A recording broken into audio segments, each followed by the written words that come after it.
The Lord shall be gracious to you. परमेश्वर आप पर अनुग्रह करेंगे। God is a gracious God. परमेश्वर तो अनुग्रहकारी परमेश्वर है। Isaiah 30 and verse 18.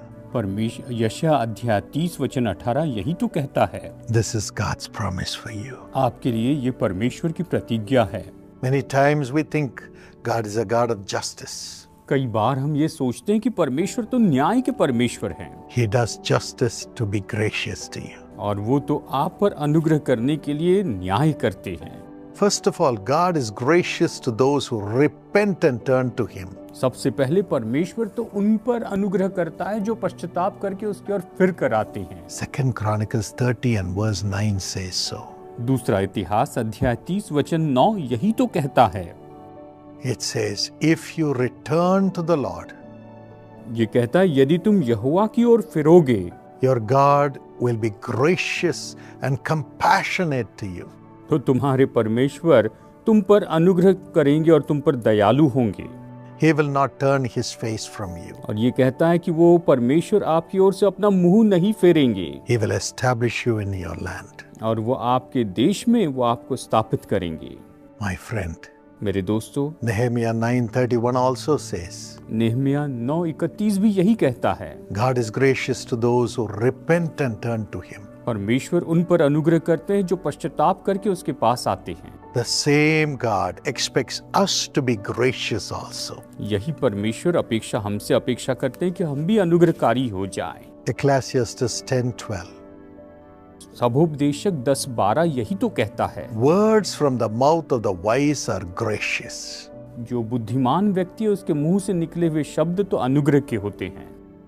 Proverbs 16:24 says, नीति वचन अध्याय 16 वचन 24 ये कहता है, gracious words are a honeycomb. जो बुद्धि ये अनुग्रह के जो वचन है ये तो मधु भरे छत्ते के समान है। Sweet to the soul. ये तो खाने वाले के लिए बहुत ही मधुर होते हैं। And healing to the bones. और ये हड्डियों को हरी भरी करते हैं, चंगाई देते हैं। God wants you to have such grace. परमेश्वर चाहते हैं कि आपके पास में ऐसा अनुग्रह हो To bring healing to others. कि आप दूसरों को चंगाई देने वाले बन सके। To bring sweetness and comfort to others. कि आप दूसरों के लिए मधुरता और तसल्ली बन सके।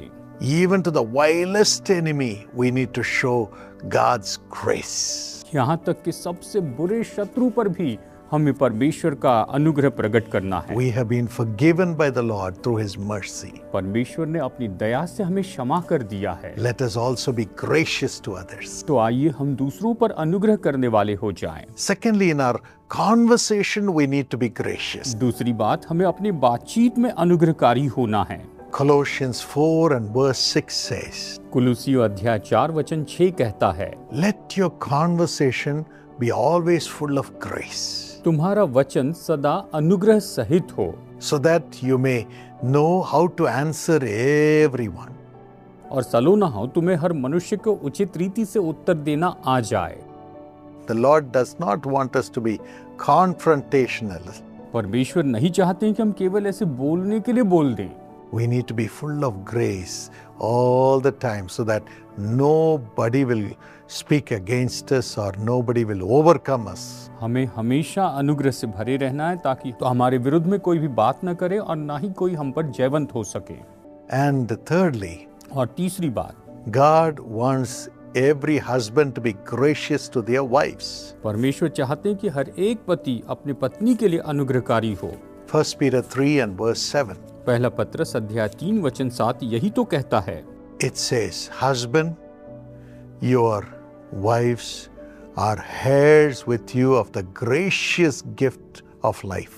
और ये कहता है कि पतियों, तुम्हारी पत्नी जो है वो तो तुम्हारे पास परमेश्वर के अनुग्रह के वरदान के रूप में है। So you have to be gracious as you live with your wives. और जैसे आप अपनी पत्नी के साथ में रहते हैं, आपको अनुग्रहकारी होना चाहिए। Yes, treat them with respect. हाँ, उनसे आदरपूर्ण व्यवहार कीजिए। So that nothing will hinder your prayers. ताकि कोई भी बातों से आपकी प्रार्थनाओं में रुकावटें ना आए। Yes, we need to be gracious to our spouses. हमें अपने जीवन साथी के साथ अनुग्रह से रहना है। Not be confrontational. और हमें उनका सामना करके या हमेशा उनसे लड़ाई झगड़ा नहीं करना है, never accusing, कभी उन पर दोष मत लगाइए, but humble yourself. पर खुद को नम्र कीजिए, Love your wives अपनी पत्नी से प्रेम रखिए and honor your husbands और अपने पति का आदर कीजिए, so that it will not hinder your prayer lives. ताकि ये आपके प्रार्थना के जीवन को न रोकें, You can be connected to God. आप परमेश्वर के साथ में जुड़ जाएं।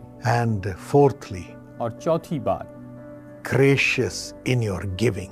अपने देने में उदार हो जाए या अनुग्रह करने वाले हो जाएं। The righteous give generously.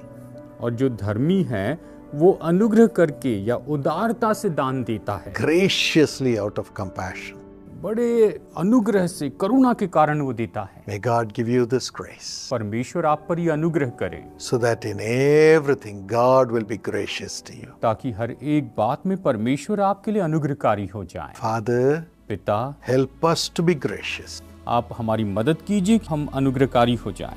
with the same grace with which you have shown mercy to us. उसी अनुग्रह से प्रभु जी, जैसे कि आपने हम पर अनुग्रह दिखाया है। Thank you for this blessing. इस आशीष के लिए धन्यवाद। Reward your children अपनी संतानों को प्रतिफल दीजिए for their generosity to others, दूसरों के लिए इनकी उदारता के कारण, for their graciousness to their spouse and the family, ये अपने जीवन साथी के लिए और अपने परिवार के लिए बहुत ही उदार हो जाएं। for their gracious conversation even before the wicked people, और यहाँ तक कि दुष्ट लोगों के सामने इनकी बातचीत में भी अनुग्रह हो, for their graciousness to carry all people with love and forgiveness. और ये बड़े अनुग्रह से भरे ताकि ये सभी लोगों को प्रेम और क्षमा के साथ लेकर चले। Bless them इन्हें आशीष दीजिए in Jesus' name. यीशु के नाम में, Amen.